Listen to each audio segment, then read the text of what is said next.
deux hommes blancs se disputent la tête de l'Institut du monde arabe. Et il y a zéro vanne. Et non, aucun d'entre eux ne parle arabe. En plus, sans vouloir être méchant, ils ne sont pas tout jeunes non plus. Les candidats, Jack Lang, 83 ans, qui a enchaîné 3 mandats à la tête de l'Institut, qu'il dirige depuis 2013 et qui compte bien y rester et décrocher un 4e mandat en mars, car quand il est quelque part, il y est pour l'éternité, selon ses dires rapportés par le journal Le Monde. En face, Jean-Yves Le Drian, 75 ans, ex-ministre des Affaires étrangères et ex-ministre de la Défense, a fait savoir à Macron son désir de diriger le Beaubourg des pays arabes. Car oui, c'est le président de la République qui désigne son candidat pour diriger l'IMA, avant la validation du conseil d'administration comprenant des ambassadeurs de la Ligue arabe et des représentants français. Mais ce n'est pas nouveau. Voici les présidents du conseil d'administration depuis sa création en 1977. Attention, il y a du beau gosse.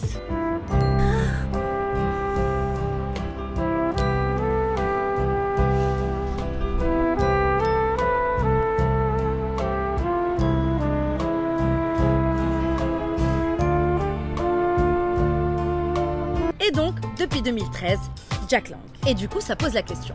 L'Institut du monde arabe est-il arabe? L'Institut du monde arabe est surtout une vitrine diplomatique française, créée en 1980 sous VGE, ainsi que par les 18 pays de la Ligue arabe d'alors.